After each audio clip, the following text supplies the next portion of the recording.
You are out one afternoon minding your own business.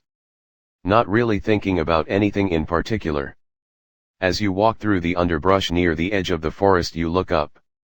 Did you just hear a theremin? Weird. After a while, you are in a dense forest. You can just smell the pine needles and wood ticks. There is that sound again.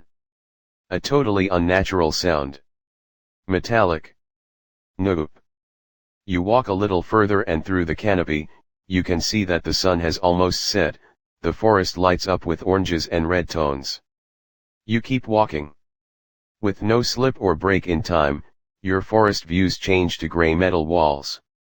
It was as if time stopped and you were transferred to a weird office room. No windows, no sounds, no explanation. Just a table platform with one chair on one side and what looks like a concave mirror the size of a large chair on the other side. You wonder if you have fallen and hit your head and now are strapped into a hospital bed with brain damage, experiencing a hallucinatory nightmare. Panic kicks in and you can taste copper in your mouth. With no warning, a panel in the wall opens up and a 12-legged, 9-eyed, semi-transparent creature undulates in. You hope you are strapped into a hospital bed drooling on yourself. You're not. A hammer-like blow hits you straight between the ears. It impacts again. There is a sound with no obvious direction. It's coming from somewhere but you can't detect from which direction. After a while of introspection and thought, you realize the hammer is not a hammer but words. English. It seems to be coming from the multi-eyed, multi-limbed polyp-looking creature. It repeats the message. As a being of Earth, please tell us what Earth is like. All living creatures' consciousness is important to us. Tell us how you see your planet. You sit in stunned silence as you believe you can feel the vague straps on your wrists and a blunt feeding tube, but no luck, you are here in a dank little room with an alien life form.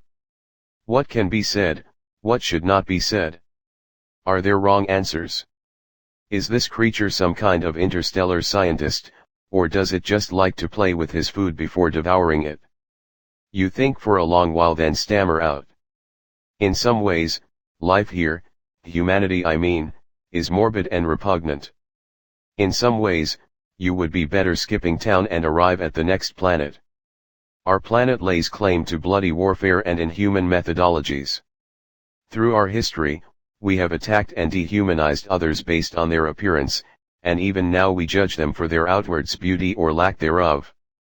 We pretend that others don't exist due to their way of life, and we commit horrific atrocities because we are blinded by the false truth of our gods. But, if we wanted it, we can do anything. We can make language, cities, and culture. We can make stories that last centuries and can make discoveries that last the test of time. We can advance our sciences and knowledge of them to an infinite degree. More important than that, though, is our bonds with each other. When we stand tall and brave, no tyranny can topple us. Our wills are steel and our morals iron, and our ideals are stronger than any metal. We can overcome any tragedy when we set our strength to it, and each one makes us stronger. Our arms wrapped around one another can mend any tear in our heart, and our tears for another will heal our damage. You don't know exactly why, but you infer that the creature looks bored at your answer. You change gears on a dime. You put on your imaginary lab coat. I believe that the single most astonishing attribute of life on Earth is that it is all related. This is entirely counterintuitive because on a macroscopic level, a bird is clearly not the same as a dolphin, or a spider the same as an octopus or a cabbage, and yet all of life uses the same basic cellular molecular processes, divided into 3 domains. Roughly 50% of our DNA is shared with cabbage and bananas. Most of what we think of as life is just in that tiny 3-pronged branch on the far right, including all animals and plants. Charts and images from bygone days of school materialize in the center of the table. If you look at the evidence at a molecular level, analyzing the structure of the DNA that life shares on Earth, you will find that every living thing on Earth is related by descent.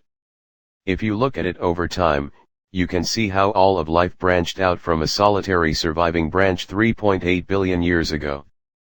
There is a long silence in the room. Is the thing thinking? Does it sleep? A single wave of the creature's lower right tentacle and you are back in the forest. It is past midnight now and you are cold and shaken up. You go home, eat a cold dinner and consider if what just happened really happened or not. You hope you gave useful answers. Who are we?